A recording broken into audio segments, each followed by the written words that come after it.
Hi there, and welcome to Talks on Tuesday, where we meet every Tuesday at 11 a.m. Pacific time to talk about a variety of metaphysical issues and ideas and dilemmas. And you can also watch our replays or join us on our Facebook page. No, not our Facebook page, what is that thing? YouTube. Channel. YouTube. I'm getting so old. Our YouTube channel, and we will post that later in the day after we get our recording all up to par and edited. So I just got back from Sedona, Arizona, which has a nice rhythm to it. And I had an amazing and memorable time.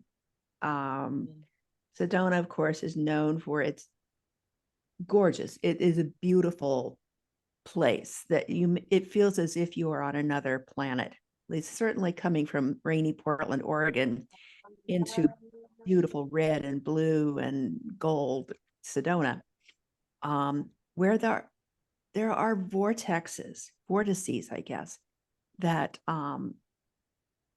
vibrate at, someone was telling me, the same hertz level as love.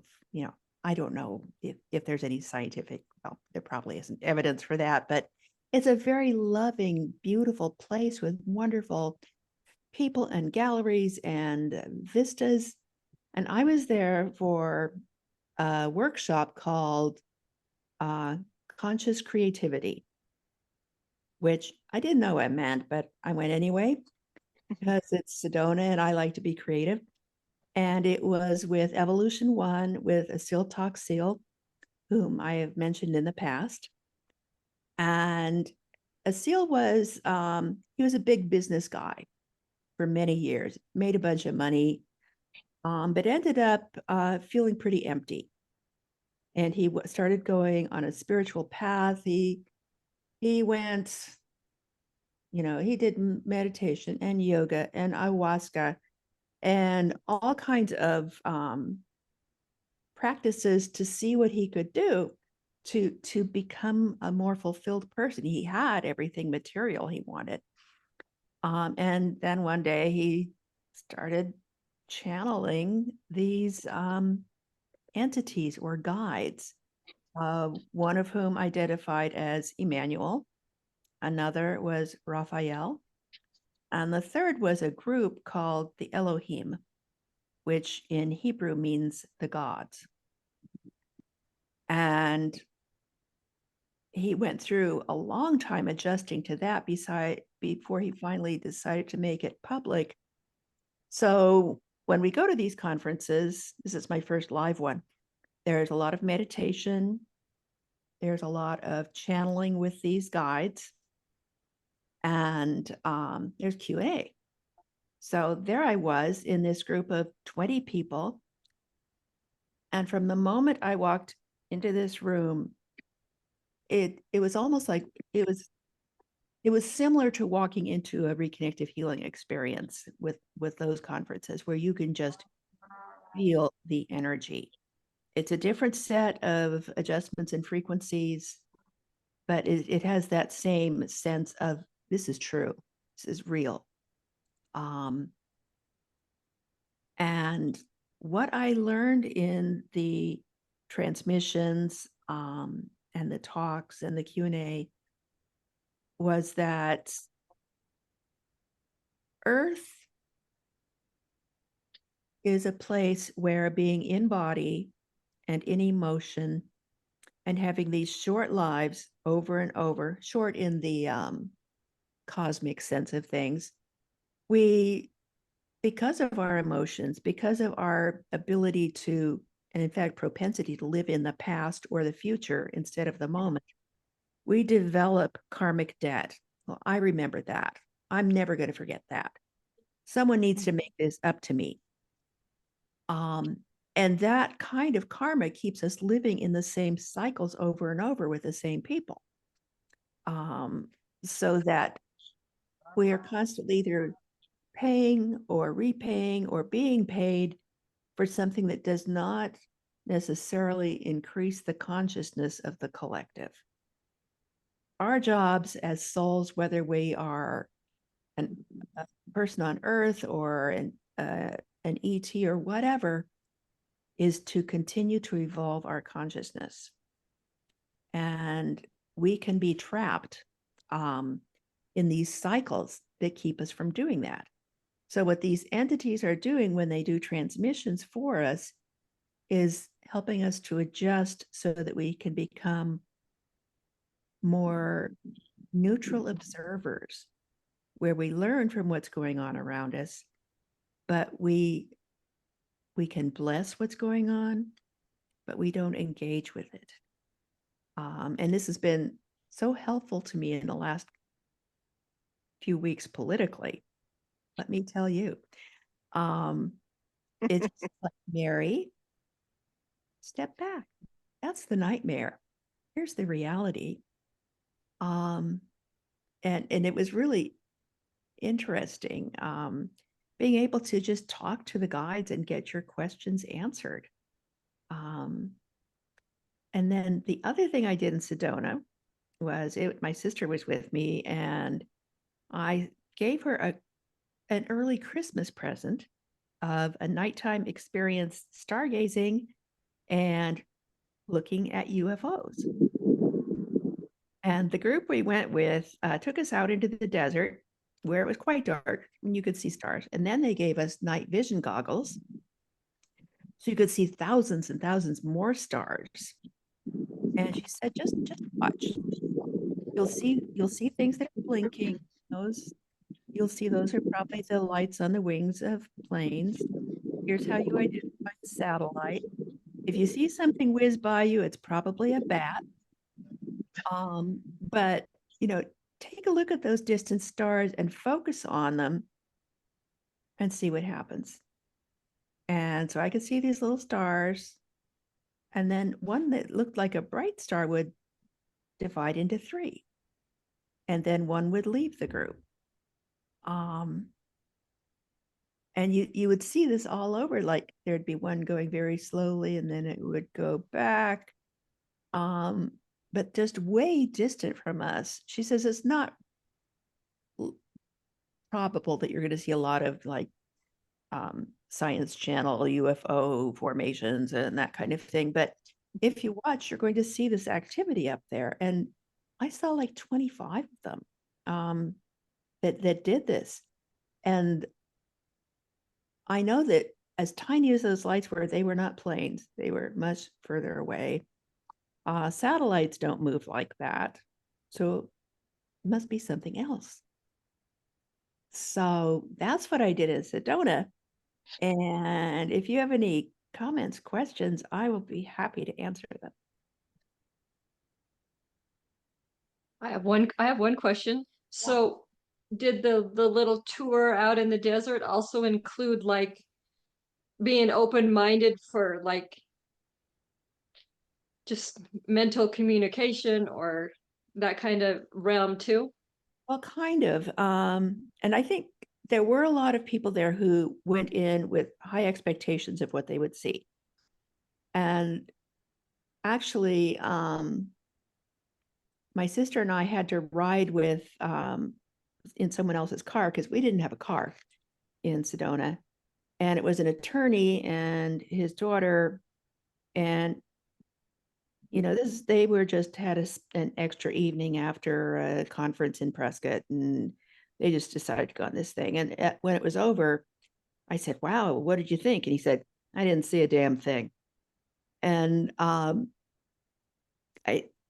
it was interesting because I saw so much, and then there were other people who I don't know what they were seeing, but they were very excited. But yeah, it was a whole range of responses. So that part was interesting. Mm-hmm. Yeah, I'm just I have- wondering.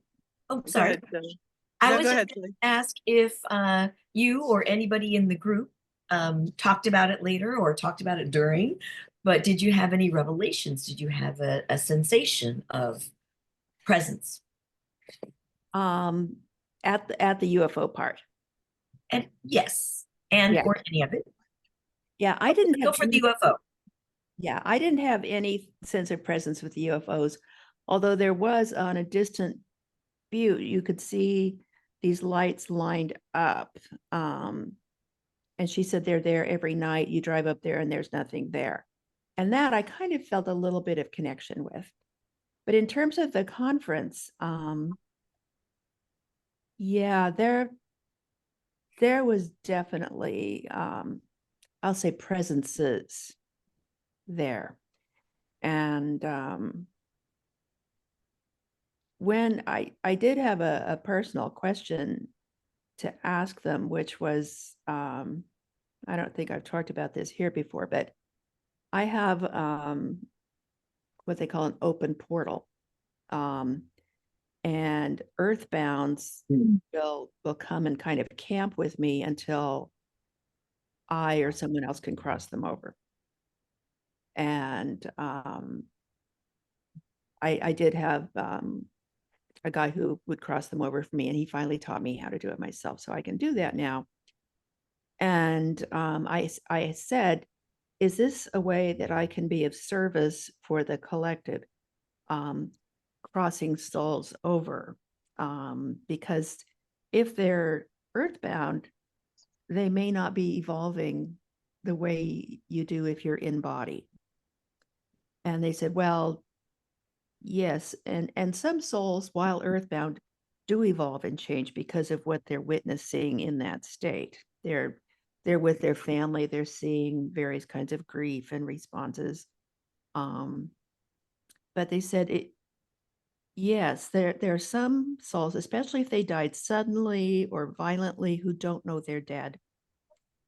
And they don't evolve. And there are millions of them. Yeah. Over time. And they said, yeah. And it used to be that there were many, many people who had this job of crossing them over.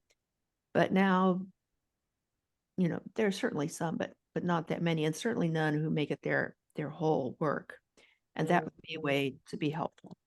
Get them crossed over so they can go through their conference after they get to the other side and come back and begin the work again. So that was pretty heartening because I've been conflicted about how can I be of service? You come to this age where you're all retired and no kids, just the dog, what do I do to be of service? And that's one way. That's a whole nother conversation, talking about people that are having a difficult time crossing over. So Yeah. we should have that as a subject one of these times. Yeah. I had two things for the group. One, just to get back to Mary, what you had started with. One is, contemplating the idea of karmic debt, and that, and just being pure awareness. And that always takes me to a comment that I hear a lot, which is pure awareness is so boring. It's just so boring. And so that's why we keep incarnating and having these density experiences with density. So I guess always the question is, so when you finally stop having those experiences with density, then is there anything between being just completely nothing and not being in total misery, not being bored? That's always something that I don't know where to go with that. Yeah. Well, I think awareness, if phrased that way, can be boring, but they refer to us, what we're hoping to incorporate into our lives is becoming the eternal observer. Yeah. And being aware is also being an observer. And there's always something interesting to observe, even if you're just walking in the weeds. Oh God, yeah. Yeah, there's stuff. And then in terms of this karmic cycle, my feeling is if we could all just forgive each other, whatever it is, whatever is in the past, I'm sorry. And you cut off that karmic debt at the knees. Mm-hmm. Yeah. Just being non-experiential. Yeah. Which is such a blessing, knowing having it. I guess it's a skill. I don't know if it's a skill. It's just a beingness. But the other thing I was going to share is I also saw a UFO before I left California, and it wasn't just me, there were other people, and it was where I was keeping my horse at the time. And I I was just annoyed and irritated, and all I could think of was just get down here and tell me what you're doing. Like, what do you want? I mean, even if I die, it's more irritating for you to just be sitting up there less than a mile in the air. It was just this object. It showed up, and as we were looking at it, it just disappeared. It didn't go anywhere. It didn't fly. It was just gone. And it was just annoying, and we were just laughing. Just tell us, like, what You are we know, such a spectacle? yeah. I never thought I would see a UFO or even admit that I saw one, but yeah, it was kind of right before I left California. And a lot of people are saying there's a lot of UFO activity right now on Earth. We're sort of agreeing about that. And there's a lot in California, and people are seeing all kinds of weird stuff. I was seeing some weird, huge red, like lightning. It was red though. And it couldn't have been generated by humans. And I wasn't the only one seeing it. Other people were, and we're just like, what is that? And, they could be preparing us for when they come forward, which may be soon. When you look at congressional hearings and that kind of thing. Chelsea, Yeah. yeah. Interesting. I've never seen a UFO, but I feel like my frequency is saying I'm open to experience it. But Doreen, when you said pure awareness is boring, if I kind of couldn't even listen after you said that, but I just wanted to say if you're just some, maybe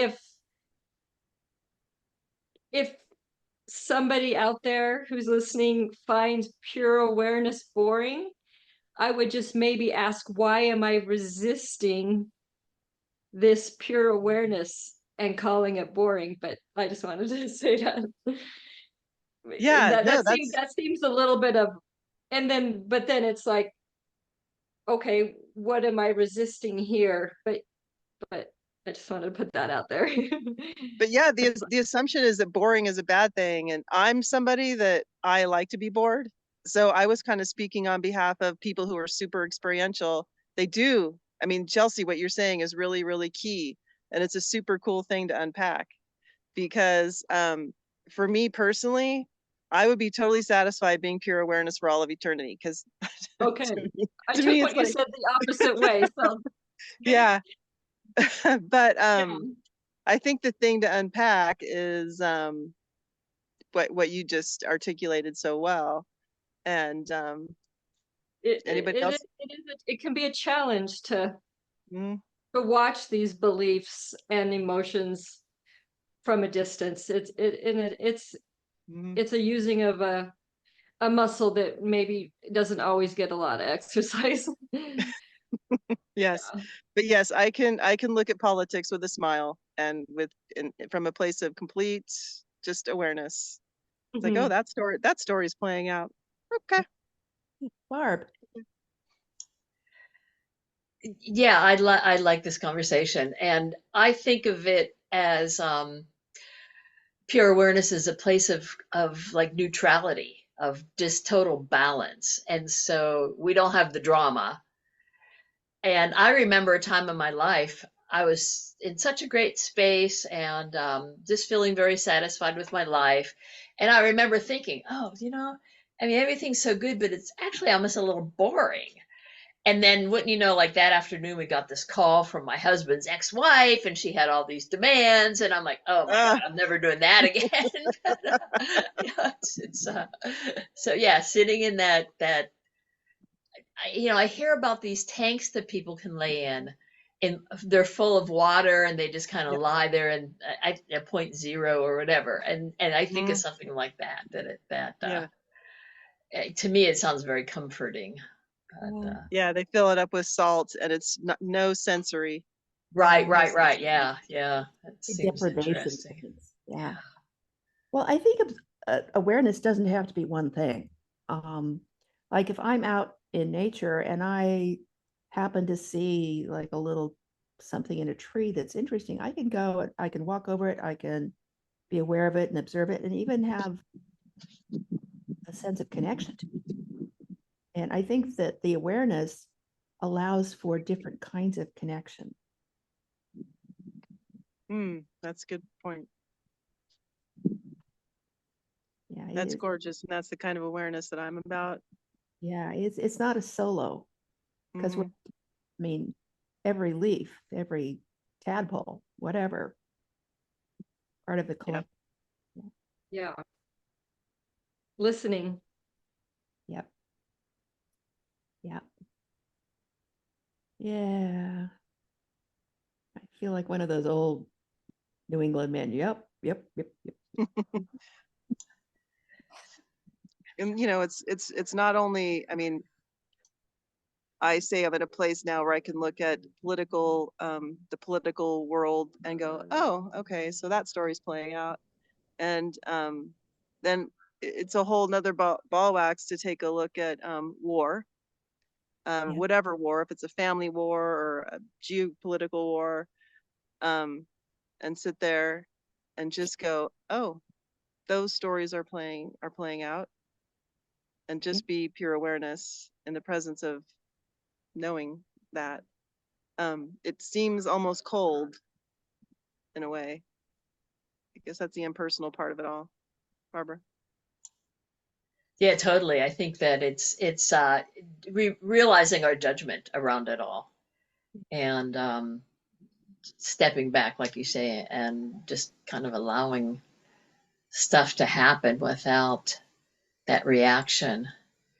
And yet it's nice to have a nice reaction to something that's lovely, go down there and look at the flower and smell the flower and get joy from that. And yet, in a way,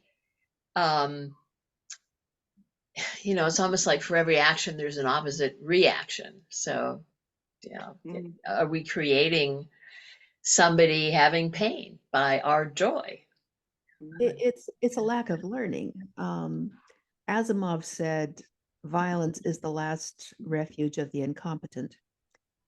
And yeah, we need that's to very true.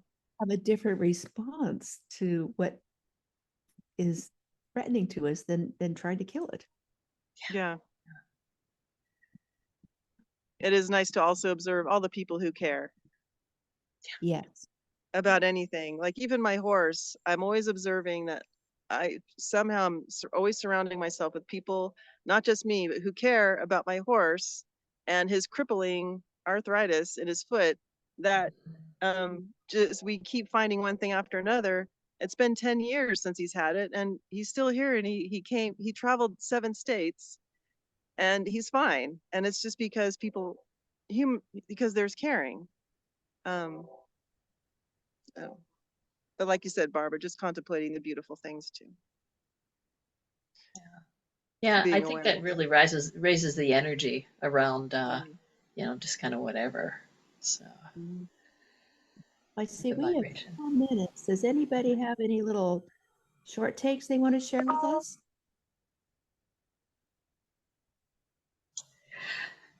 I just flashed on when you were talking about your experience in Sedona, Mary, and talking about how our job here is to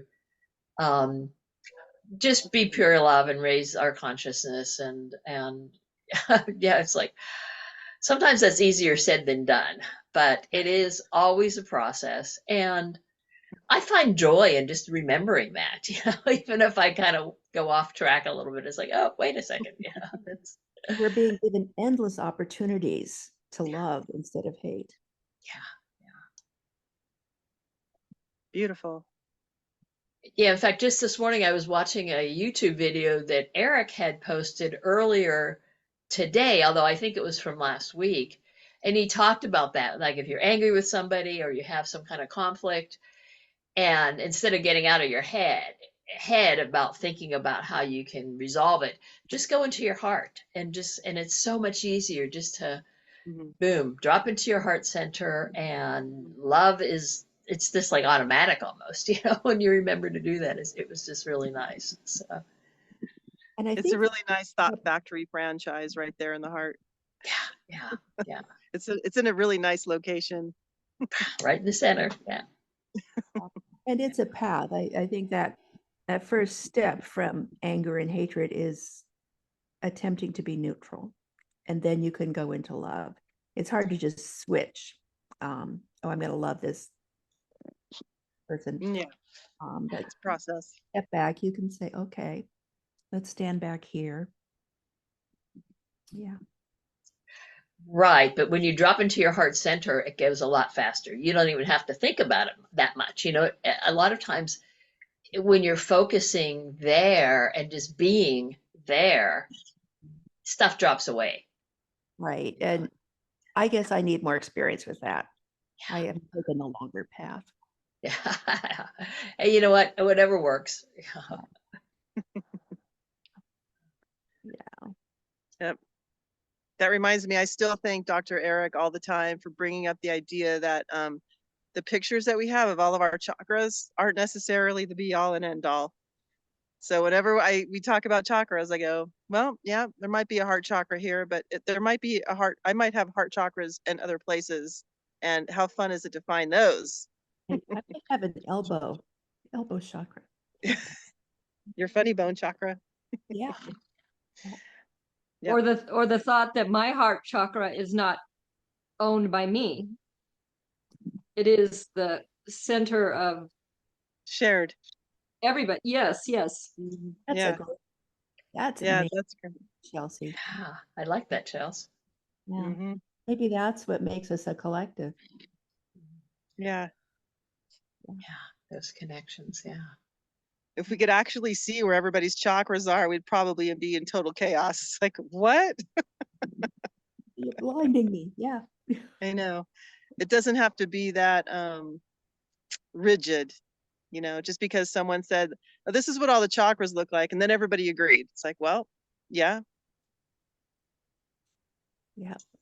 Yeah, when I was learning about acupoints, I mean, there's like everywhere, and Yes. in a way, there are many chakras. So yeah, I mean, it's like yeah, Oh, absolutely. Chakras on the fingers and the toes, yeah. but like just out there. I've definitely Every had cell in your experiences. body is spinning. Hmm. Would you Yeah. say, You have Chels or Cecilia? I said every cell of your body is spinning. Every cell is a chakra. Yeah. You're just familiar with the Yeah. very popular ones. Thank you, Cecilia. I was totally having that thought the other day. I was like, I think every cell in my body has a bunch of chakras. Thank you for reminding me of that. It was such a cool sort of realization. But it's gorgeous. How colorful is that? Yeah. Yeah, it is. Well, we will see you all next week. Thank you all for coming. Love you all. You are just the best. Bye bye. Thanks, everybody. Thank you. Bye. Thank you. Bye. I'll